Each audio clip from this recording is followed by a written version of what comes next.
Doug, what do you think? Yeah, I think that's basically on the mark. There are two numbers I think tell this story. The first number is the very, very large decline in people working part-time for economic reasons. That tells you there's demand out there. I mean, there's been a ton of stimulus. There's money to be spent. There are jobs openings all across the economy. So we don't have a demand problem at all. If you look at the labor force participation rate, it ticked up to 61.7.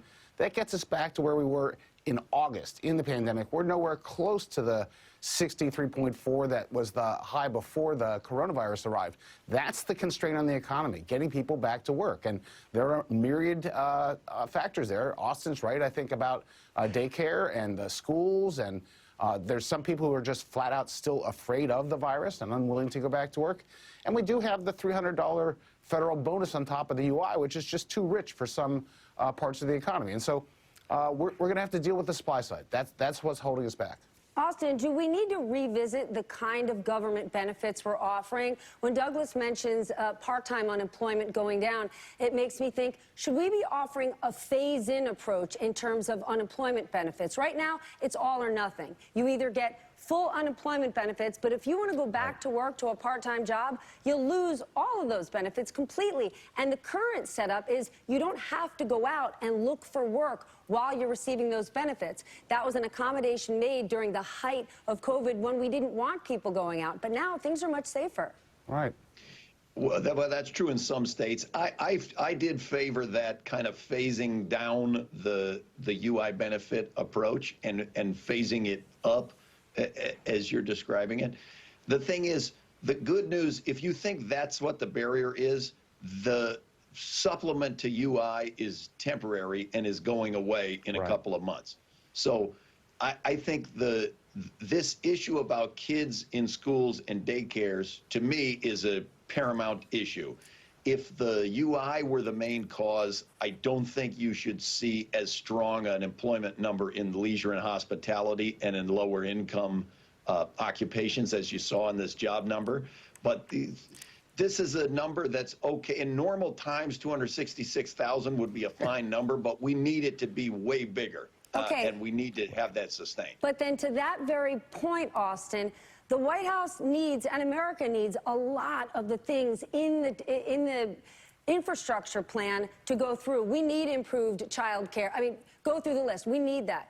There's a $4 trillion price tag on it. And those are all long-term big changes that will help us going forward.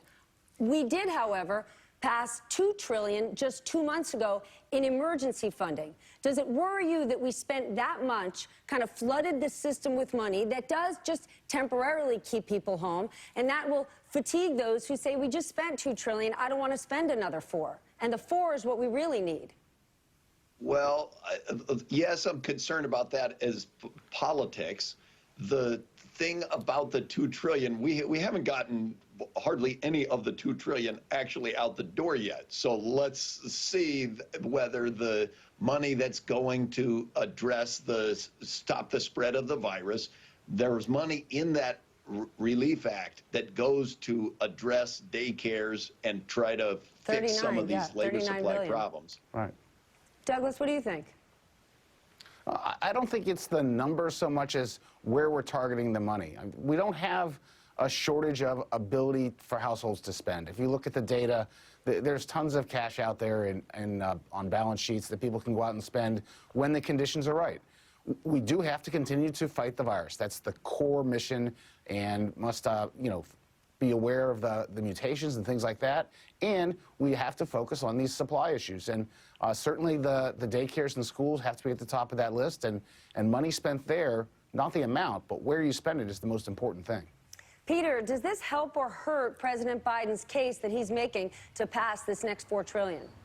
Well, I think the White House would say this is all the more reason why you need to pass that $4 trillion in additional spending. You're talking about issues you just heard from Austin there about child care. Obviously, there's a frustration among Republicans that this sort of definition of infrastructure is being broadened out here to include elder care and child care and other topics of that kind. But to Austin's point, that's exactly what the White House insisting needs to be done here. And we're also getting some insight from within the White House right now. You remember not too long ago, before the nearly $2 trillion went out for the rescue plan, there there was criticism from some circles, including among some Democrats, Larry Summers among them, saying that nearly $2 trillion was way too much money. The White House, I think, would tell you that obviously that's not the case, that money is needed. But as you note, Stephanie, it's the money going forward, the sort of fundamentals for a lot of these families where, in particular, women are looking to get back to work and require that help at home, that child care, that I think the White House will really make the case today. The president will be meeting with his jobs cabinet today. Again, we hear him at 11:30 as well.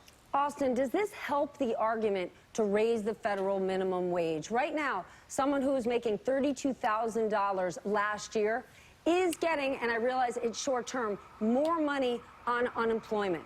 Does this help the argument if we raise the federal minimum wage to $15 or higher? A, that's what people need to survive, and B, that's what would get them back to work. I would say it very much depends who you're talking to. If you talk to Democrats, I'm sure that they will say yes. And if you talk to Republicans, they will say no. If you raise the minimum wage, you'll slow down employment growth even further. So I don't think that the minimum wage is going to be the central point in the argument about this one. Doug, you're saying no. I mean, right now, if you talk to employers, they're raising wages on their own to get workers to come in. So is it happening naturally? I mean, that's the right way to raise wages. You sort of get a vibrant labor market. That's what we saw prior to the pandemic.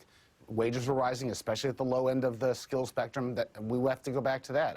I think the $300 federal bonus is a policy error, and you don't fix a policy error by committing a second one. So we need to deal with the things that are getting in the way of the labor supply. And, you know, this is a mixed bag for the White House. I mean, there's some things that really they believe will help, especially female labor force participation, paid leaves, child care, things like that.